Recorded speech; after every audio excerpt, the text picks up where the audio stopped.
தம்பி, காஞ்சிபுரத்துக்கு எந்த பஸ் போகுது? தெரியாதுக்கா.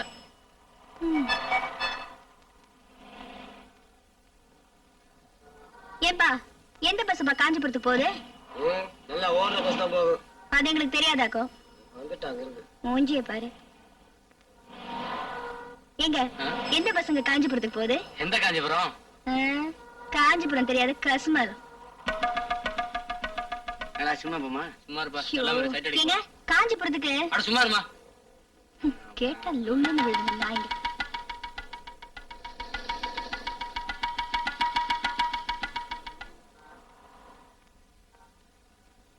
இங்க ராயபுரம் போற பஸ் தான் நிக்கும்.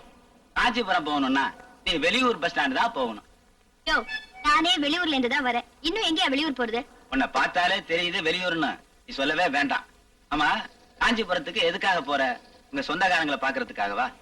காஞ்சிபுரத்துல எங்க சொந்தக்காரங்க இருக்காங்க? காஞ்சிபுரத்துக்கு போனா காலாட்டிக்கிட்டே சாப்பிடலான்னு சொன்னாங்க. அப்படியா சமாச்சாரம்? அதுக்கு எதுக்காக காஞ்சிபுரத்துக்கு போகணும்? இங்க காலாட்டிக்கிட்டே சாப்பிடலாமே. இந்த பாரியா, ஒண்ணு மட்டும் தெரிஞ்சுக்க. எனக்கு சமைக்க தெரியாது, வீட்டு வேலை செய்ய தெரியாது. நீ எங்கயாவது கூட்டிட்டு போய் வீட்டு வேலை அது இதுன்னு சொன்னேன்னு வச்சுக்க, எனக்கு கெட்ட கோவம் வந்துடும். வேலை செய்ய பிடிக்காம தானே வீட்டை விட்டு ஓடியாந்துட்டு. நீ எந்த வேலையும் செய்ய வேண்டாம். சீவி முடிச்சுக்கிட்டு இங்க அரிச்சு ஆஜாத்தி ஆட்டம் இருந்தா போதும். மத்தத நான் பாத்துக்கிறேன். ஆட்டோல போலாமா இல்ல டாக்ஸில போலாமா? எதுக்கியா பணத்தை வீணாக்கிக்கிட்டு பொடி நடையா நடந்தே போயிருவோமே. ஐயோ, என் செல்லம், நடந்தா காலு நோவுமே. ஆட்டோவிலேயே போயிடலாம். ஆரம்பம் தான் ஆட்டோ, அப்புறமேல டயோட்டோ. அப்படியா? ஆமா ஆமா, ஆட்டோ. ஆமா, வரலட்சுமி, இங்க வந்து பாரு. புதுசா ஒரு லட்சுமிய கூட்டிட்டு வந்திருக்கேன்.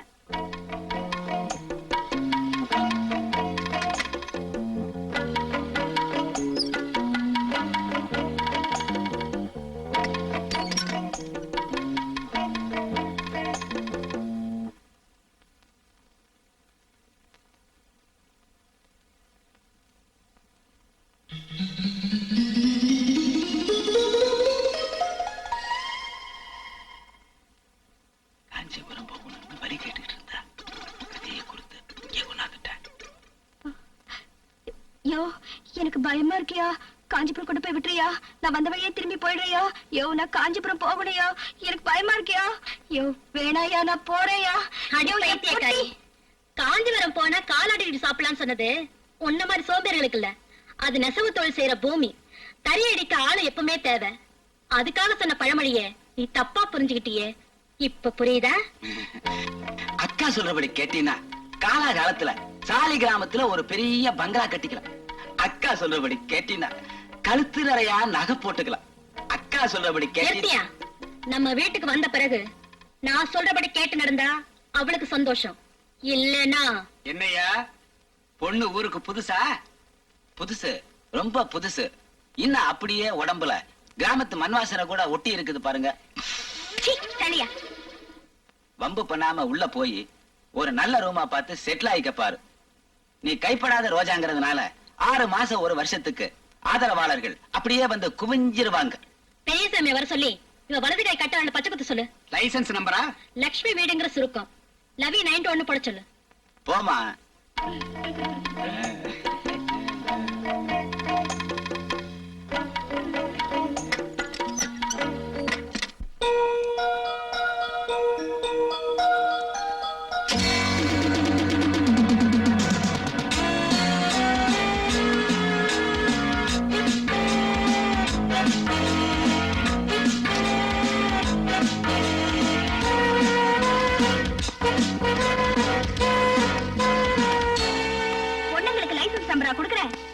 ஜெயில உனக்கு நம்பர் கொடுப்பாங்க.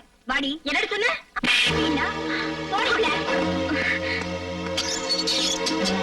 இமிடியேட்டா ஒரு எஃப்ஐஆர் ஃபைல் பண்ண. இவ்வளவு கோர்ட்டு கொண்டு போகணும். Yes madam.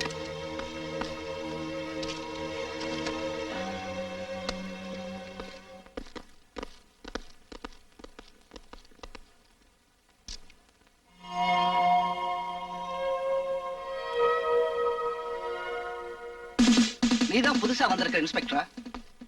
Police station range தெரிஞ்சா மட்டும் போதாதுமா, மனுஷங்க ரேஞ்ச் தெரியணும். That is important. அந்தமா வெளிய அனுப்பு. சாரி சார், அவளை அனுப்ப முடியாது. அவ விபச்சாரம் மட்டும் பண்ணல, விபச்சாரம் பண்ண சொல்லி பல பெண்களை கூட கட்டாயப்படுத்திருக்கா. இருந்துட்டு போகட்டுமே, உனக்கு என்ன? இவ ஒருத்தி அரெஸ்ட் பண்றதால விபச்சாரத்தையே ஒழிக்க முடியும்னு நினைக்கிறியா? ரம்பா ஊர்வசி காலத்துல இருந்த விபச்சாரம் இருக்குதுமா. எதை ஒழிக்கிறோமோ இல்லையோ நாம ஒழியாம பாத்துக்கணும். அறிவு இருக்கா உனக்கு? இவள போய் அரெஸ்ட் பண்ணிருக்கிய. கனவு தரையா? Stop it mister. மந்திரியோட பிஏவா லட்சணமா நடந்துக்குங்க. அதனாலதான் லாக்கப்ப திறக்கிறேன். மந்திரியா இருந்தா ஸ்டேஷனையே பூட்டி சாவி எடுத்துட்டு போயிருப்பேன். That's all. கான்ஸ்டபிள், வேண்டாமா பெரிய எடுத்து போலாப்பு. வேலை போறத பத்தி நீங்க வேணும்னா கவலைப்படாம இருக்கலாம். ஆனா இந்த ஸ்டேஷன் சேர்ந்த மத்த போலீஸ்காரங்க கவலைப்படாம இருக்க முடியாதுமா. பாத்தியா, அவன் பேசல, அவன் அனுபவம் பேசுது.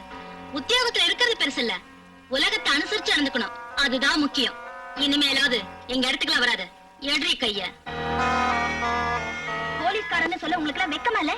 மந்திரிக்கும் மானத்தை விட்டு சாப்பிடறவங்களுக்கும் பயந்துட்டு இருக்கீங்களே, இந்த உத்தியோகம் எல்லாம் உங்களுக்கு தேவைதானா? வேலைக்கு சேர்ந்த புதுசு நாங்களும் இப்படிதான் பேசிட்டு இருந்தோம். 4 ஊருக்கு பொண்டாட்டி புள்ளையோட பெட்டி தூக்கிட்டு சுத்தின பிறகுதான் நேர்மைக்கு என்ன மரியாதைன்னு தெரிஞ்சுச்சு. அப்போ எதுவா இருந்தாலும் அனுசரிச்சு போணுமா? ஆமாமா, மேலதிகாரிய காஞ்சமலத்தை பார்த்து கருவாடன்னு கேட்டா இது சாதாரண கரு இல்ல, நெய் கருவாடுன்னு சொல்லலாம். இதான் அரசாங்க சிப்பந்தியோட லட்சணம்.